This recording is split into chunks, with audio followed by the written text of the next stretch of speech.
Hi again everyone, John Velasco here from PhoneArena. You're watching our in-depth video review of the Pantech Crossover, which is available right now through AT&T for the 2-year contract price of only $70. It's basically almost like a mid-range handset. It's Pantech's very first Android-powered smartphone, and it features a landscape sliding QWERTY keyboard. At first glance, it might look like the Crossover might seem like a rugged phone just because it has these angular cutouts and has a design and style similar to other rugged phones out there, but it is indeed just a regular smartphone.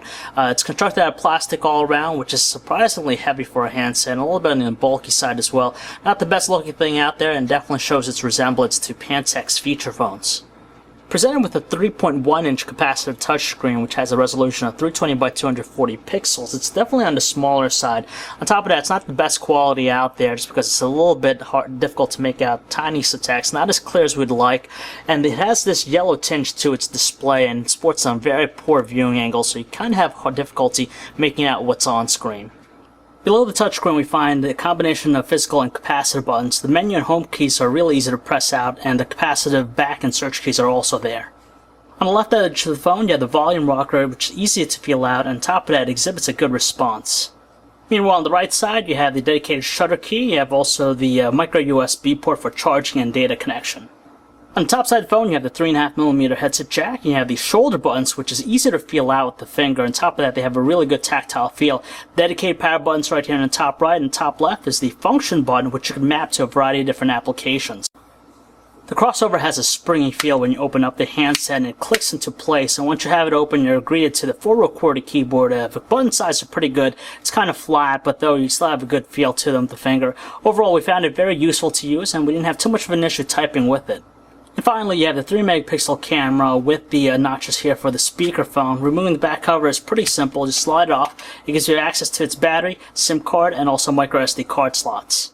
Definitely far from being the peppiest thing out there in the market, the Pantech Crossover is powered by a 600 MHz processor, and for most basic operations it does a pretty good job. It's more than tolerable. You can tell that live wallpaper is activated. Navigating between the home screens is pretty responsive for the most part. At times though, we do notice a little bit of lag or slowdown, but still, it's not really too bad, and it's more than acceptable. As you can probably tell, the handset's running Pantech's customized Android experience running on top of Android 2.2 Froyo, and just basically builds on the same foundations as stock Android, except for the fact that the layout's slightly different. You have the row icons at the bottom row here. You have a lot of useful widgets that get you quick access to certain functions. The app panel is laid out in traditional grid-like view. It's definitely okay looking, but nothing really that stands out. Obviously, using the physical keyboard, you get the best messaging experience, but you still have the on-screen keyboards as an alternative. You have the stock Android keyboard available to you. On top of that, you have also the swipe one, so if you're used to this intricate way of inputting text, you could use it. For the most part, it is fairly responsive, though. The buttons are very small and tiny, both in portrait and in landscape. Not surprisingly, the handset offers the same Gmail experience out there on other handsets. It gives you all the neat features you'd commonly expect, and setup is pretty simple. Generally, username and password automatically set up, and for some alternative email accounts, it might require some additional pieces of information.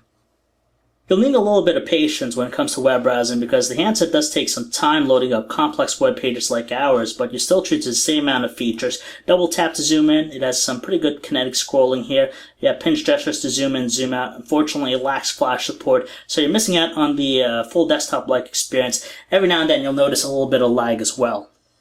The music player interface doesn't deviate from what else we see out there, and it's more than functional at its core. It displays the usual set of information, the album cover, track information, on-screen controls. When you're playing a song, you can quickly browse through your songs just by swiping left and right with the album covers. As far as the audio quality, it does produce a moderate amount of tones, and it doesn't sound too strained at the loudest volume setting. Surprisingly, we're able to actually load a video encoded in MPEG-4 1280 by 720 resolution, and as you can tell, it is playing, but it is kind of slow with its operation, not the smoothest out there. Top of that, the poor quality display doesn't make for the best experience. Don't expect much out of the handset's 3-megapixel autofocus camera just because it doesn't take any exciting shots. In outdoor conditions and good lighting, details are average, but it does produce some cooler looking colors. It does poorly in low lighting conditions. There's a lot of noise. On top of that, details are kind of flat. Calling quality is actually satisfactory with the handset just because the earpiece produces a moderate amount of tones. Not the most glaring out there, but still more than tolerable. On top of that, voices have a deep tone to them, while on the other end of the line, our callers didn't have any issues hearing our voices. When we switch to the speakerphone, however, it does produce some crackly tones at the loudest volume setting. Signal strength seems to be pretty good with the handset. It doesn't fluctuate that much, and on top of that, it retains a good amount of bars in high coverage areas, and in our time testing it, we didn't experience any dropped phone calls. If you're bringing to voice phone calls, you'll be happy with the battery life we'll get out of it. After fully charging it, we managed to get 10 hours of continuous talk time in single charge, while the manufacturer has a rate for 5 hours. In terms of normal operation, we managed to get a decent one-day use out of it, so it's more than sufficient for our taste. Naturally, it's really nice to see that Pantech has decided to move into the smartphone category, and the Pantech Crossover is a decent start. Not the most alluring device out there, but still more than decent on its own. For $70 on contract, you really can't beat. It offers that physical keyboard, which is great for text messaging, and you still have all the features with Android. Although it might not offer the best photos or videos, it's still a pretty decent handset, especially if you're looking for something that's relatively inexpensive and won't hit your budget. So if you'd like to learn more about the handset, you can check out our website, PhoneArena.com. Thanks, guys.